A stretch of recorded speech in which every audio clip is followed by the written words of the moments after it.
Praveen.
అలాగే కొత్తగా మన నారా లోకేష్ గారి ఆలోచనలో ఈ కేఎస్ఎస్లు కూడా ఈ సమయం ప్రారంభించడం జరిగింది.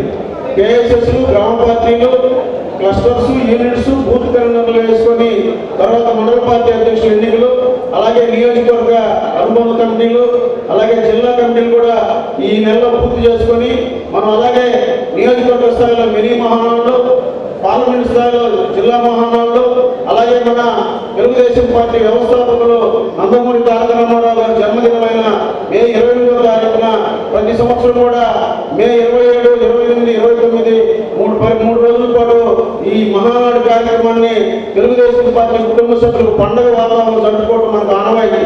అలాగే ఈ సంవత్సరం కడపలో 27, 28, 29 తారీఖుల్లో ఈనాడు మహానాడు జరపడం తలపెట్టారు. నిజంగా ఈ నియోజకవర్గానికి ఒక ప్రత్యేక గుర్తింపు ఉంది ఆంధ్రప్రదేశ్లో. ఎందుకంటే ఒక 5 పర్యాయాలు 6 పర్యాయాలు తెలుగుదేశం పార్టీ గెలిచిన నియోజకవర్గాల్లో ఈ కొండేపి నియోజకవర్గం ఒకటి. అలాగే రామచంద్ర ఆంజనేయులు గారు ఈ జిల్లాలో పార్టీ కష్టాల్లో, ఎందుకంటే నాకు మా రాజకీయ గురువు మాజీ శాసనసభ్యులు గొట్టిపాటి కొండపనాయుడు గారు ఆయనతో సమకాలీనంలో ఉండేవారు ఆంజనేయులు గారితో. వాడిని బతికించలేకపోయింది కానీ వాడి నమ్మకాన్ని నేను బతికించాను సార్. అది చాలు సార్ నాకు. వాడు అలాగే మన పార్టీలో కూడా ఎంతోమంది నమ్మకంగా మన నాయకుల చుట్టూ తిరుగుతూ ఉంటారు. మీరు కూడా ఎవరైనా పని అడిగినప్పుడు వదిలేసి ఇళ్ళ దగ్గర కూడా వాళ్ళ నమ్మకం కోసం మనం ఎవరైతే నమ్మకం ఉంటారో కార్యకర్తలు ప్రజలు వాళ్ళందరి నమ్మకాన్ని వదలకుండా అందరూ పనిచేయాలని నిర్ణయించుకుంటూ ఈ కార్యక్రమాన్ని ఉద్దేశించి యువ నాయకులు, రాష్ట్ర organising secretary, marketing board chairman Ramachandra Satya గారిని తన యొక్క సందేశం ఇవ్వాల్సిందిగా కోరుతున్నాను. అందరికీ నమస్కారం.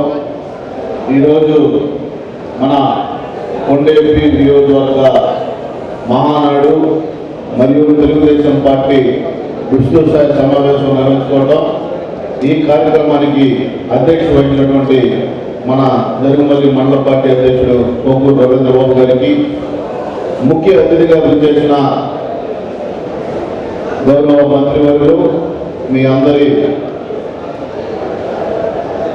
నాయకుడు మన మంత్రి స్వామి గారిని, అలాగే ఈ కార్యక్రమానికి పరిశీలకులుగా వచ్చిన మన మలిశెట్టి వెంకటేశ్వర గారు, యువబలం పాదయాత్ర ఎక్కడ జెండా పాతాలో ఎక్కడ తోరణం కట్టినా లోకేష్ బాబు 2300 కిలోమీటర్ల సుదీర్ఘ పాదయాత్రలో డెకరేషన్ మొత్తం 2 సంవత్సరాలు సుదీర్ఘ ప్రయాణం చేసిన వ్యక్తి మన మలిశెట్టి వెంకటేశ్వర గారు.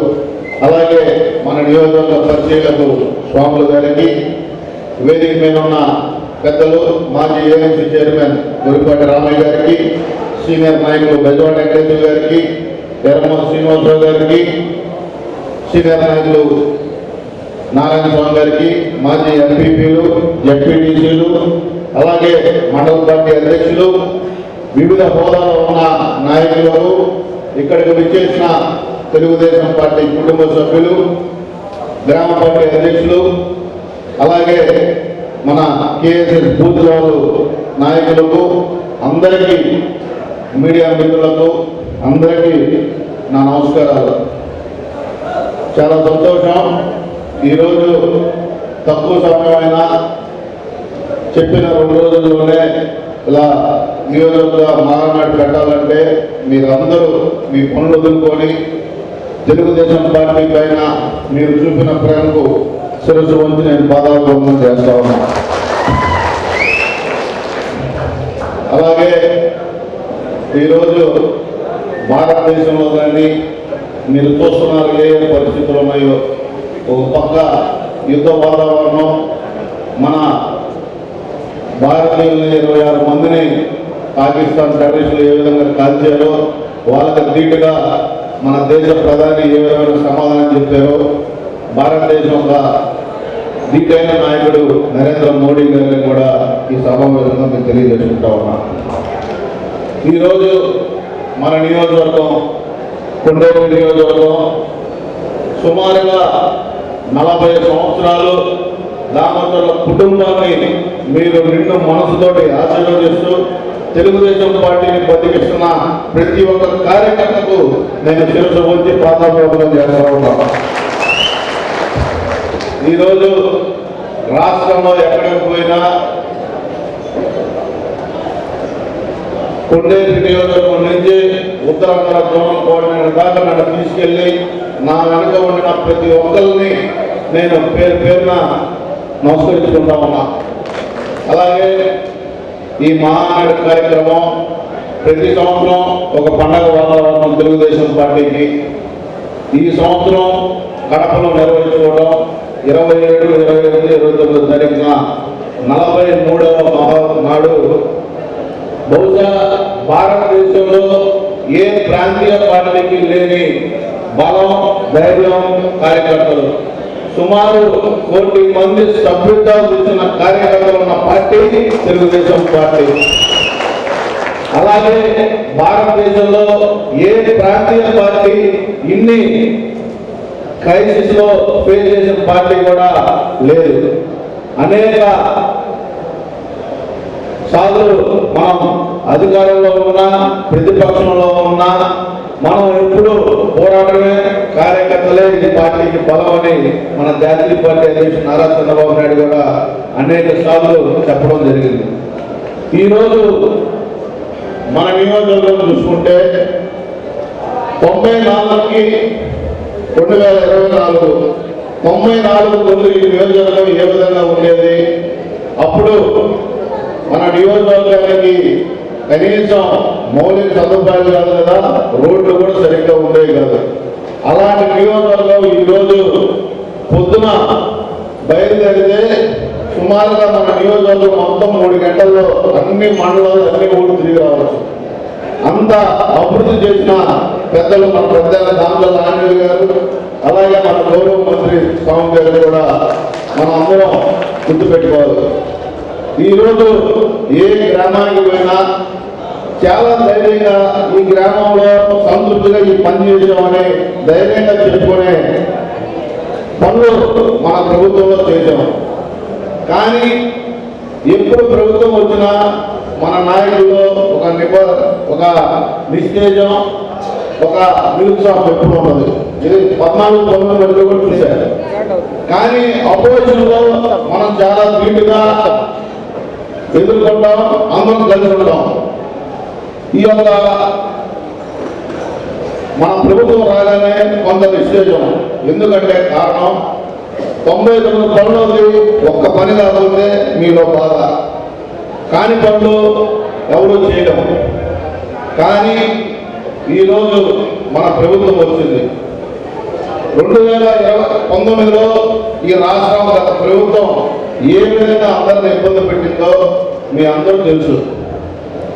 మన నియోజకవర్గం చూసుకుంటే ఇక్కడే పెద్దకాలం వెంకటేశ్వరులు, ఆ గ్రామం పడిన ఎప్పుడు పోలీస్ కేసులు అనేక ఇబ్బందులు, సుమారు 4 లక్షలు పెట్టుకుంటున్నారు పోలీస్ స్టేషన్లు.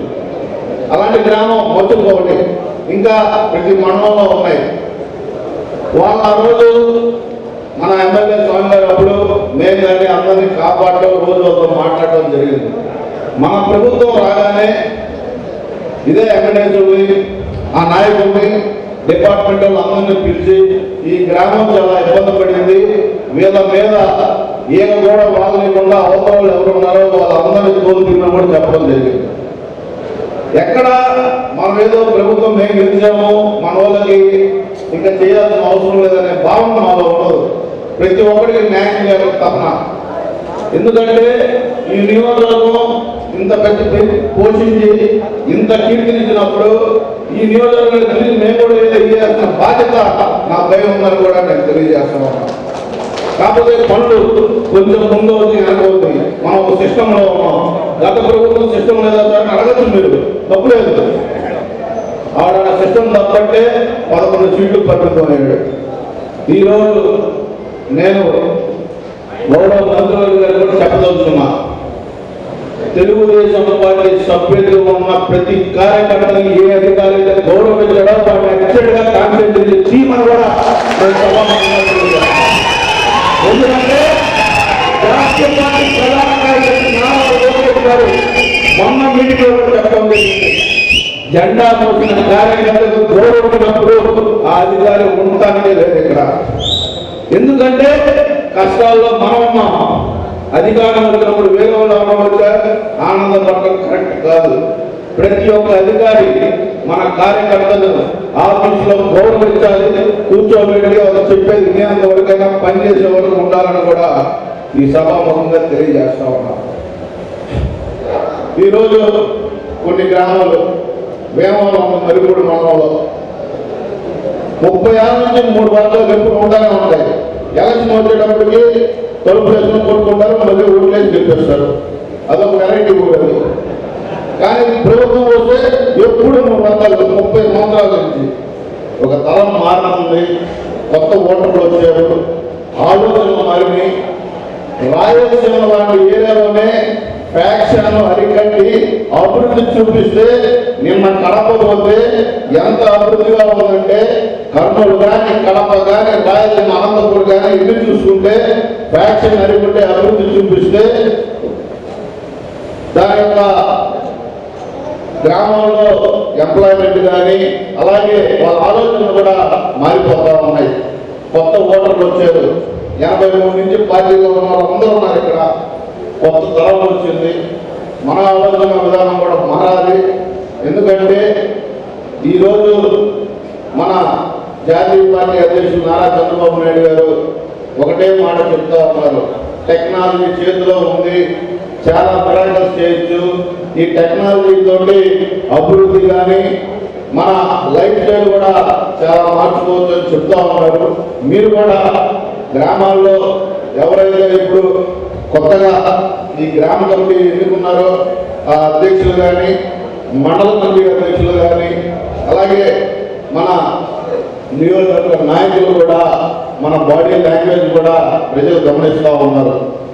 ఇప్పుడు ఉదాహరణకి మంగళగిరి నియోజకవర్గం తీసుకుంటే మన పార్టీ పెట్టినప్పటి నుంచి ఒకే ఒకసారి ఎదిగింది ఆ నియోజకవర్గం. లోకేష్ గారు 19లో అక్కడ పోటీ చేసి ఓడిపోయారు. మళ్ళీ అదే నియోజకవర్గంలో 90,000 ఓట్ల పైచేతులతో గెలిచారంటే ఆయన పడిన కష్టం ప్రతి ఒక్కటి ప్రజలు గమనిస్తూ ఉన్నారు. అలాగే మాచర్ల నియోజకవర్గం తీసుకోండి, అక్కడ మన కార్యకర్తలు బయటికి వస్తేనే గత ప్రభుత్వంలో అక్కడ నాయకులు కొట్టడం, ఎన్ని చంపడం, ఎన్ని దారుణాలు చేశారు. బ్రహ్మారెడ్డి గారు వచ్చారు, ఆయన ఇన్ఛార్జ్ చూసినప్పుడు నేను స్వామి గారు ఆ జోన్ చూశాడు. స్వామి గారు మన 1924 అప్పుడు ఆయన ఇన్ఛార్జ్ చూసినప్పుడు నా దగ్గర డబ్బులు లేవండి, కాఫీ కూడా డబ్బులు లేవు, కానీ జనాల కోసం నిలబడతా అని చెప్పాడు. అలాంటి వ్యక్తిని జనం గుండెల్లో పెట్టుకొని మొన్న బ్రహ్మాండ మెజారిటీతో గెలిపించారు. బ్రహ్మారెడ్డి ఒక భరోసా ఇచ్చారు మాధ్యమకి. ఈరోజు మన కొండేపల్లి నియోజకవర్గానికి 3 సేవ చేస్తా ఉన్నాం. మంత్రిగా మీ అందరి వాడిగా మీ అందరి ఆశీస్సులతో కార్పొరేషన్ చైర్మన్ ఇచ్చారు. నాకు చేతనంతగా మీకు కూడా చేస్తా ఉన్నా. మా నాన్న మోహన్ చంద్రరావు గారు ఏ నియోజకవర్గానికి ఈ అదృష్టం లేదు. నేను ఆల్మోస్ట్ పాదయాత్ర రాష్ట్రంలో అన్ని కానీ ఏ సమస్య వచ్చినా కొన్ని కాన్షియస్లో వినేవాడే కూడా లేడు. కానీ మీరు గొప్ప అదృష్టంగా మీకు ఇంత పెద్ద నాయకత్వం ఉంది. మేము ఇక్కడ మాకు చుట్టాలు లేదు, బంధువులు లేదు. తెలుగుదేశం పార్టీ కుటుంబ కార్యకర్తలే మా బంధువులుగా మేము భావిస్తా ఉన్నాం.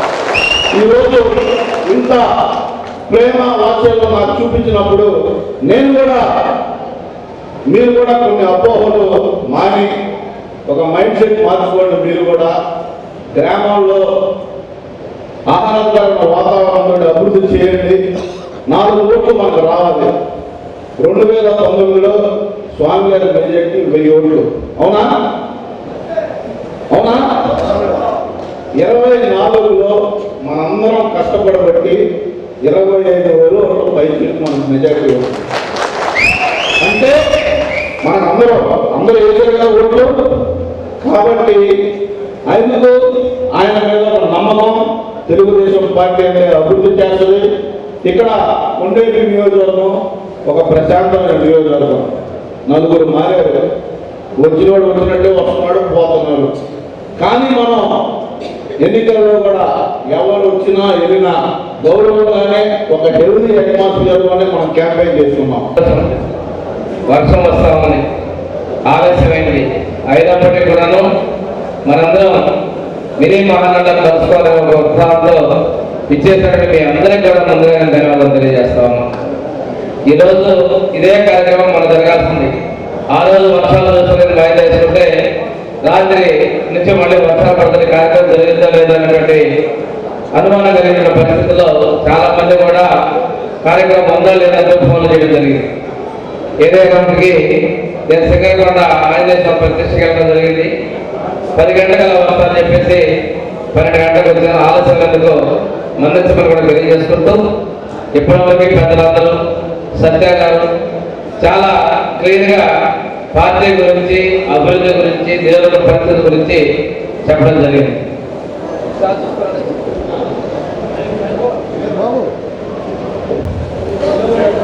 ప్రభుత్వ పరంగా గత 5 నెలల్లో విధ్వంసం చేశారు.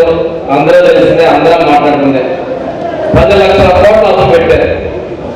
అప్పులు తీసుకుంటూ చెప్పినటువంటి సంక్షేమాన్ని అమలు చేసుకుంటూ వస్తున్నారు.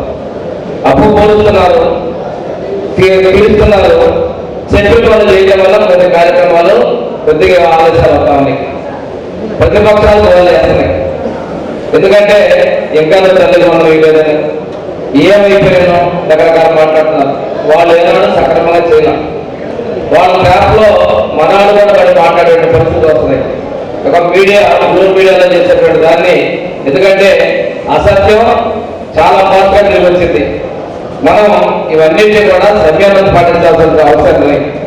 ఈరోజు చూసుకున్నట్టయితే చెప్పినట్లుగానే ఎన్నికల ముందు 3 నెలల ముందు నుంచే పెన్షన్ 4,000 రూపాయలు, 6,000, 10,000, 15 రూపాయలు ఇస్తున్నాం. నేను పనులు మనం చౌటపాలకు పోతే ఒక వికలాంగుల పెన్షన్ ఒక చేయి నడుస్తా 15,000 ఇస్తుంది. వాళ్ళ భర్తకి మెంటల్ 15,000 ఇస్తున్నారు, 30,000. ఇలాంటి ఎన్నో గత ప్రభుత్వాలు జరిగినాయి. ఆ వింత మార్పుల కోసం కూడా చాలా సార్లు వెరిఫికేషన్ జరుగుతున్నాయి. మా నాయకులు కూడా ఈ అన్ని కూడా డాక్టర్ చెప్పని చాలా నాకు తెలిసినప్పుడు కూడా జరిగింది. డాక్టర్లు కూడా గట్టిగా చెప్పారు ముఖ్యమంత్రి గారు, తప్పుడు సర్టిఫికేట్ ఇస్తే మేమే క్రిమినల్ చర్యలు తీసుకుంటాము. ప్రజాధనం ఆ అవసరం లేకుండా దుర్వినియోగపడుతున్నది మరి ఆలోచన. అదేవిధంగా ఈ రోజు మనకి భర్త చనిపోయిన తర్వాత స్పోర్ట్స్ పెన్షన్ ఇస్తున్నాం. మనందరం కూడా చాలా కాలం నుంచి తెలుగుదేశం పార్టీలో రాలేదు. కొత్త వాటి ఆగ్రహంగా ఉంది. దానికోసం కూడా పన్నులు చేరిన స్పౌస్ పెన్షన్ 2019 తర్వాత 19 మార్చి తర్వాత జరిగిన వాళ్ళందరూ కూడా ఇచ్చేటువంటి ఒక పరిస్థితి చూస్తాం. దీంతో పాటు మిగిలినటువంటి పెన్షన్లు కూడా క్యాబినెట్ సబ్కమిటీ రాజ్యాంగం నిలబడి ఉన్నాయి. అది మళ్ళా ఎల్లుండి మీటింగ్ కూడా పెడుతున్నాం. ఎంతమందికి పెన్షన్లు ఇవ్వాలి ఏంటి, రాష్ట్ర ఆర్థిక దృష్టి కొద్దిగా ఇది మన వాళ్ళు ప్రతి ఒక్కరు మాట్లాడేది. ముఖ్యమంత్రి గారి దృష్టి కూడా వెళ్ళి కూడా తీసుకెళ్ళడం జరుగుతుందని చెప్తాను. దీంట్లో ప్రతి గ్రామంలో గ్యాస్ తెలిసింది, కానీ మా కార్యక్రమం మాట్లాడాలి. ఎన్టీఆర్ భరోసా కార్యక్రమం 10 రోజులు ఇంటికి వెళ్ళిన మన మిమ్మల్ని మిమ్మల్ని ఇమ్మన్నారు, బూత్ కమిటీ అధ్యక్షుల్ని, గ్రామ నాయకులు ఇమ్మన్నారు. కారణం ఈ పెన్షన్ ఇస్తున్నప్పుడు పంచాయతీ ఎలక్షన్ వస్తాయి, ఎంపీటీ ఎలక్షన్ ఉన్నాయి, మీరు చేస్తున్నారు కాబట్టి ప్రతి నెల ఒకసారి 60 నెలల్లో ఏమైనా ముఖ్యమంత్రి అంటే 2 నెలల్లో వేల మంది లెక్క పెట్టాలి అంటున్నారు. వెళ్ళేమని చెప్పేసి కొంతమంది ఉన్నారు. అవసరం నేను పోను అంటున్నారు. వాళ్ళకి మేము అక్కడ దాకా పోయి అది మన గవర్నమెంట్ 2,000 ఇచ్చేదాన్ని 4,000 చంద్రబాబు నాయుడు గారు ఇస్తున్నారు, మీకు 3,000 15,000 చంద్రబాబు నాయుడు గారు ఇస్తున్నారు, ఎన్డీఏ ప్రభుత్వం ఇస్తుందని చెప్పేసి 12 సార్లు మనం ప్రతి నెల చెప్పే విధంగా మనం వెళ్ళాల్సిన అవసరం ఉంది. అంటే ఇది మనం వదిలేస్తున్నాం, మిగతా ఆదాయం చెప్పింది చేసేది చెప్పుకోవడంలో మనం వెనకబడతాం అనే విషయాన్ని మనం గమనించుకొని మీరు వెళ్ళి ఆ పంచాయతీ సెక్రటరీ ద్వారా అయితే మీ గౌరవం వెళ్తుంది. పోయినసారి పంచాయతీ సెక్రటరీ వాళ్ళు మిమ్మల్ని చూసి చేసుకోమన్నా, మీరు ఇచ్చేటువంటి పేరుని మీ గ్రామాల్లో మేము కొత్త లేదా ఈ తర్వాత మేము వాళ్ళ ఇంట్లో వెళ్ళకుండా వాళ్ళ తర్వాత పిల్లలు కూడా కరెక్ట్ చేయించాం. అందువల్ల ప్రతి నెల పెన్షన్ మనం వెళ్ళాల్సిన అవసరం పంపిణీ జరుగుతుంది. అదేవిధంగా దీపం సబ్సిడీ కూడా లిస్టు మీకు ఇస్తారు. వాళ్ళు దాని ప్రకారం కూడా మన మీటింగ్ చేసినప్పుడు వీళ్ళందరికీ నెల సబ్సిడీ అనేది దీపంలో వచ్చిందని చెప్పబడుతుంది. మనం ఇంటికి 2,10,000 ఇచ్చాం ఎస్సీలకి 2 లక్షలు ఇచ్చాం. గత ప్రభుత్వం 1,50,000 చేసింది. మళ్ళీ ఇంటికి మనం 3 లక్షల రూపాయలు ఎస్సీలకి, 3,40,000 ఎస్సీలకి, 2.5 లక్షలు ఓసీలకి, మన ప్రభుత్వం బీసీలకు 3 లక్షల రూపాయలు ఇంటి నిర్మాణానికి మన ప్రభుత్వం నిధులు మంజూరు చేస్తుంది. ఇంత పెద్ద మొత్తం ఎవరు ఇవ్వాలి? కేంద్ర 2 లక్షలకు అదనంగా ఎస్సీ బీసీలకి 50,000, ఎస్సీలకి 75,000 ఇస్తున్నాం. ఇవన్నీ మనం తెలుసుకోవాలి. మీ ద్వారానే లబ్ధిదారులుగా మనం సెలెక్ట్ చేసుకున్నాం. మన ప్రభుత్వం మన బిల్లులు ఆపారు, రూపాయి బిల్లులు ఆపారు, కొన్ని కట్టుకోకుండా శాంక్షన్ బిల్లులు ఆపారు. అవన్నీ కూడా తొందరలో 2 నెలల్లో వెళ్ళిపోతా ఉన్నాం. మనం కూడా గత ప్రభుత్వం ఆపినటువంటి ముఖ్యమంత్రి గారు ఏ పార్టీ అయినా ప్రజలకి ఇల్లు కట్టుకోలేకపోతే వాళ్ళు కూడా అదనంగా 50,000 రూపాయలు ఇవ్వతున్నారు. ఆ లిస్టు వెరిఫికేషన్ కూడా మీ ద్వారానే హౌసింగ్ డిపార్ట్మెంట్కి పంపించాల్సిన అవసరం ఉంటుందని మీరు చేస్తున్నాం. అంటే ప్రభుత్వం చెప్పినటువంటి పూర్తి స్థాయిలో అమలు పడినప్పుడే గ్రామాల్లో పట్టలేదు ఉంటుందని చెప్పేసి తెలియజేస్తున్నాం. అదేవిధంగా తల్లికి మనం ఎంతమందికి ఇస్తే చదువుకుంటే అంతమందికి 10,000 ఇస్తున్నాం. రేపు ఈ పోతా ఉన్నాం, వాళ్ళు 15,000 ఇద్దరికి 30,000 ఇస్తామని చెప్పి 1,13,000 ఇచ్చారని మనం మాట్లాడుతున్నాం. రేపు నలుగురున్నా 60,000 ఇవ్వతున్నాం. చెప్పిన మాట ప్రకారం ముఖ్యమంత్రి చేస్తున్నాం. అదేవిధంగా అన్నదాత పోవడం మన ప్రభుత్వం కేంద్ర ప్రభుత్వం ఇచ్చేదాన్ని కలిపి 25,000 రూపాయలు 3 విడతలుగా రైతుల అకౌంట్లో జమ చేసేందుకు కూడా చర్యలు తీసుకోవడం తెలియజేస్తాము.